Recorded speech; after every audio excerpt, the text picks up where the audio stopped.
The Iceman: Confessions of the Mafia Contract Killer by Philip Carlo. The Iceman is a following of the life of contract killer Richard Kokinski. It takes us on a journey of his early life from being young to captured. It tells us about his childhood and his family that took into place on his life. Carlo's narrative sheds light on the killings and the reason he got his name, the Iceman. What it was like to read a book of this nature. Reading a book about Kokinski's life and crimes can be both fascinating and disturbing. The graphic details of his violent behavior, combined with the exploration of his psychological profile, can provoke a range of emotions. You might feel a sense of intrigue as you try to understand his motives and methods, but also discomfort or horror at the extent of his brutality. The book could also evoke empathy as it describes Kokinski's troubled upbringing and relationships, creating a mix of intellectual curiosity and emotional tension. Do you think the cause of Richard's behavior is best explained by the biological perspective or the sociological perspective?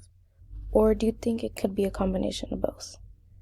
It is likely that Kokinski's behavior can be explained by a combination of both biological and sociological factors. From a biological perspective, evidence of psychopathy or genetic predispositions to violence may explain his lack of empathy and impulse control. On the other hand, the sociological perspective, his abusive childhood, dysfunctional family dynamics, and the early exposure to violence might have contributed to shaping his criminal tendencies. A combination of both perspectives seems most effective, as his upbringing could have triggered or exacerbated any biological predispositions he had toward violent behavior. What was Richard's motives? Kokinski's motives appear to be driven by a mix of financial gain, power, and emotional detachment. He fits the typology of mission-oriented serial killer, as he believed he was cleaning up society by eliminating people he saw as undesirable. However, he fits the hedonistic with the subtypology being thrill, as he took pleasure in the process of killing and evading capture. Kokinski's willingness to kill for money as a hitman aligns him with the professional or organized killer. Kokinski's victims were often criminals or individuals associated with organized crime, but he did not have a strict pattern in terms of victim selection. His primary criterion for a victim seemed to be their usefulness in the furthering his objectives, such as financial gain or self-preservation. The lack of consistent victim profile makes his victim multi-diverse. Some victims were personal enemies, while others were business associates or random individuals he killed to test his methods. Kokinski used various methods to kill his victims, from poison to firearms to blunt force trauma. His MO often involved freezing the bodies of his victims to obscure the time of death, earning him the nickname the Iceman. This helped him evade detection for years because the methods were varied and lacked clear forensic links. His calculated and careful approach to body disposal allowed him to operate for a long time without being caught.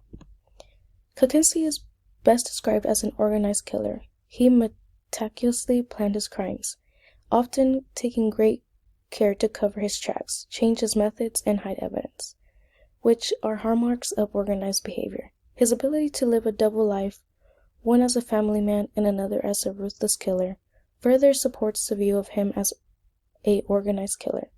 However, his later behavior shown signs of a discoordination, such as becoming sloppy or more erratic under pressure, leading to his eventful arrest. For a child like Richard Kokinski, having loving, caring parents would likely have made a significant difference in his development. Healthy attachments foster emotional regulation and trust, and children who grow up in environments with warmth and consistency are better equipped to deal with distress, build up positive relationships, and avoid destructive behaviors. If Richard had experienced a stable, nurturing environment, he would have been less likely to develop the deep-seated anger, emotional detachment, and violent tendencies that characterize his later life.